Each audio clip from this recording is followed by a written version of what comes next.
Hey guys, welcome back to For StarCraft 2 Strategy, your number one location for step-by-step strategy and tutorial videos. Today we're going to be taking a look at a Zerg strategy. Basically what we're going to be looking at is a fast expand into Speedlings, using the Speedlings to get some map control, to keep our Terran opponent in their base, and then moving into Lair tech and getting Hydras. Hydras doing very strongly against Terran ground, Marines, and Marauders. Hydras just do so much damage that can absolutely be devastating. So yeah, in this particular strategy replay, the players we're looking at, our Zerg player here is Hydra, and the Terran opponent is Warshop. Going to go ahead and move straight into Hydra view. Now, quick things to note at the start, moving out with that Overlord, obviously want to do that. Send it straight to your opponent's base, put it in a nice location outside of their base, but poking in just a little bit to get some vision, to get some scouting as to what's going on. You can do that Overlord clamp by putting an Overlord on either side of the entrance. It's kind of going to give you a good idea of what's going on in their base, unless they're building in a centralized location. But of course, they are always going to be building at the front. Terran players will always be building at the front versus Zerg, because there is that gigantic threat of Zerglings, Speedlings, just running inside of your base, and you don't want that to happen to you as a Terran player, so blocking off is always the smart thing to do versus Zerg opponents. Starting off, just going for that economy, we did decide to go for that Extractor before the spawning pool. This is going to allow us to get gas quickly, and it's also going to allow us to be able to research the speed upgrade for our Zerglings as soon as the spawning pool is done created. So we did go ahead and we got the Extractor at 14, and then of course we got that spawning pool at 14 as well. The second that Extractor came up, we went ahead and saturated it. So again, what this is going to do is once the spawning pool is done building, we're going to have enough gas to go ahead and start researching that speed upgrade right away. This is going to help us deal with any early threats such as Reapers. Reapers are very strong versus Zerg early on, up until the point that Zerglings get that speed upgrade, or until we get Roaches. So we're going to, of course, choose to go for that speed upgrade instead, because Speedlings are much more useful to us than Roaches. Roaches are just so very slow off creep.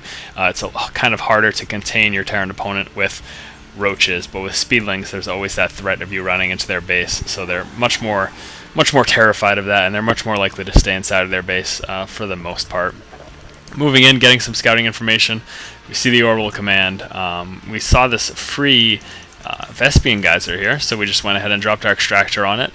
Extractor costing so little minerals for Zerg that it's kind of really worth it to put it on there and deny them that extra gas. It's also going to give you some good information as to what they're doing, because whatever they end up killing this with, it's kind of going to tell you what's going on.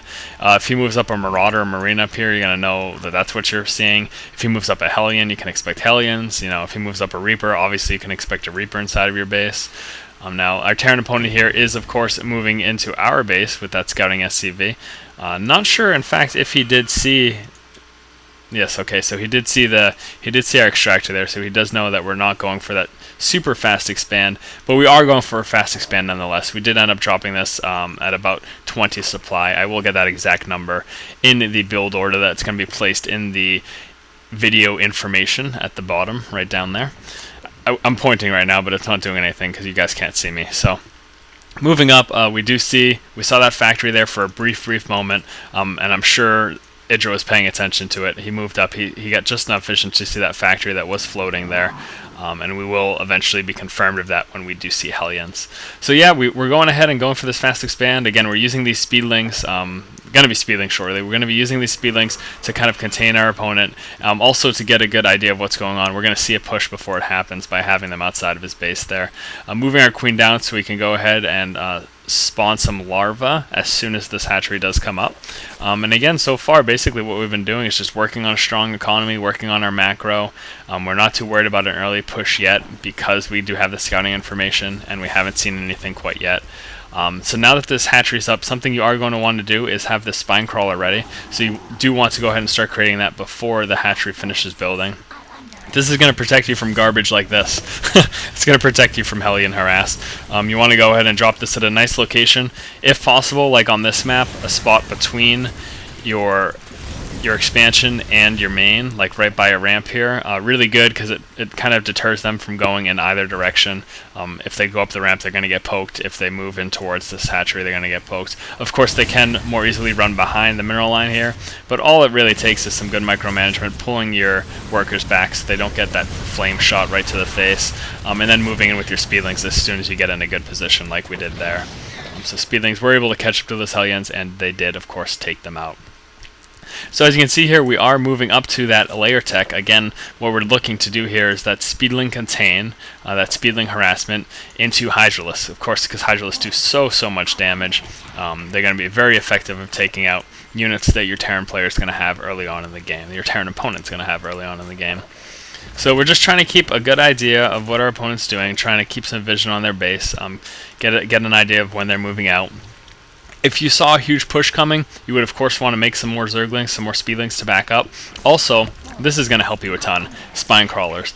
Spine Crawlers, a very strong defensive unit, defensive building for Zerg, and almost always, when you're attacked, if you're setting up a defense location such as this at the front of your expansion, if you are attacked from your opponent, bring your queens down and use that transfuse ability. It is going to significantly bolster the effectiveness of these spine crawlers, and you're going to see here we are in fact going to transfuse them once they start to get low. Only moving in with our Speedlings when we're able to get us around. We don't want to move in when they're going to line us straight up in a row and then shoot flame into our face and blow us up.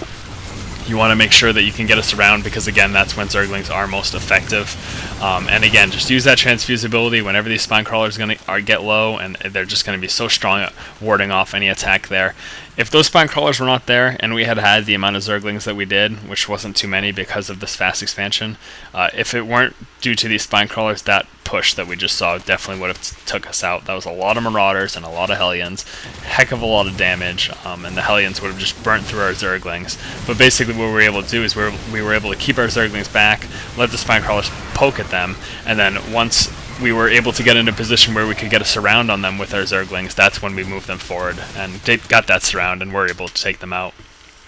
So while you're teching up here, while you're moving up to the Lair, while you're moving up to getting the Hydralisks, and as you can see, we are also upgrading the groove spines for the Hydralisk, that increased range. That's very necessary. In fact, always you want to definitely try to get that upgrade for your Hydralisk. It's going to increase their effectiveness greatly. They're not going to have to move as close to the units, and they're going to be able to start attacking earlier. Obviously, the faster you can attack, the earlier you can attack because of distance, the better off you're going to be, the more damage you're going to do, and the more likely your Hydralisks are to survive.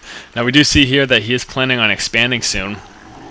Seeing this, we kind of realize internally, well, this is a good time to respond. This is a good time to push out. What do I have? So we're going to take a look at what we have. We've got a few Zerglings, not too many, but we are producing some more units. We are going to be producing some Hydralisks as well as some Zerglings very shortly, because basically what we're going to attempt to do is he's going to be dumping resources into this expansion. We're going to try to take advantage of the fact that he's doing that by hitting him with a strong army. And again, we've had these two bases up long before him. We have a huge economic advantage. We're going to be able to come out with a lot of units very quickly, and we're going to use that to our advantage. We're going to push out with that. Making use of these Zerglings rather than wasting them and having them sit around. If this push that we're about to do didn't end up working, we would then want to move into this next expansion. You always want to try to make sure as Zerg you maintain one more expansion at least than your opponent. So if your opponent has their main base and their one expansion, you want your main base and two expansions, and then it just moves forward from there. So we're coming out with these Hydralisks. We have 8 more in production right now.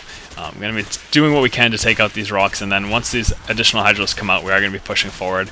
Another thing you can see that we're doing here to help our attack, we're actually moving some Overlords down. Obviously very slow at the moment. We have not yet researched that upgrade, but we're going to be moving them down to try to spew creep, and this is going to help the effectiveness of our Hydralisks in battle because they are going to be able to move quicker, and also we are moving up these spine crawlers.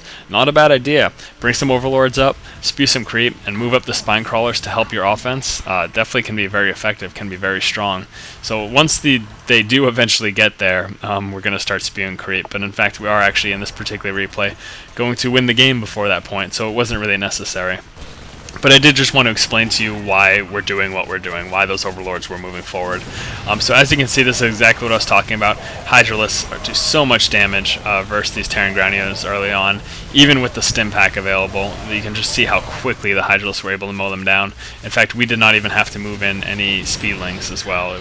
That was solely Hydralisk power. Took out almost all of his forces, took out the frontal frontal defenses that he had there, and our Terran player goes ahead and calls a good game, because at this point he realizes pretty much over. So yeah, again, this has been a Zerg strategy. We looked at a fast expand, using Speedlings to contain and to get good vision of what our opponent is doing, and then moving into quick Lair and Hydralisk tech. So again, this has been a really strong strategy for Zerg players versus Terran opponents. I'm going to take a look at that build real quick. Basically what we looked at here, we got that Extractor at 14 supply, followed that up with the spawning pool. Again, getting that Extractor first so we can get the Vespian to research that Speedling upgrade as soon as possible. Now after that, we created a couple Zerglings, we moved in, we tried to see if there's any early pressure coming out. We didn't see anything coming anytime soon, so we went ahead and moved forward with getting our expansion, moving our hatchery to our natural. Now at this point you are of course very vulnerable. Something I've said in many of my past videos is that if your opponent expands, they're going to be vulnerable for a certain amount of time, and if you're able to hit them hard enough, you can take advantage of that, you can exploit that fact and take them out early.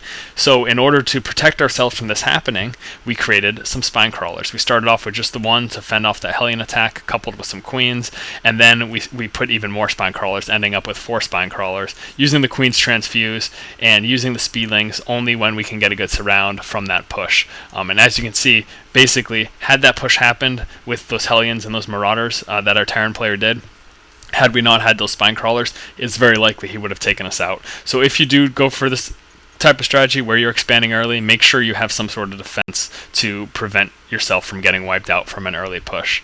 So again, after we put up this natural, after we started to saturate it, we did of course start upgrading our initial hatchery to a Lair, and then once a Lair was up, we went for a Hydralisk Den, upgrading that Hydralisk range, and then pushing out when we saw our opponent finally starting to expand. We ourselves took advantage of the fact that they were expanding and didn't have as much of an army as a result. So again guys, this has been for StarCraft 2 Strategy, your #1 location for step-by-step strategy and tutorial videos. If you guys like what we're doing here and you like what you see, please do go ahead and subscribe to our channel. Keep watching and keep owning, guys. So we're going to be pushing forward, taking a look at what our opponent has. Few Zerglings right there. Obviously not going to do too much against these roaches. Up until the point that they can get speed and get a big surround on our roaches, they just basically get burnt up by this little acid spit that we've got going on here.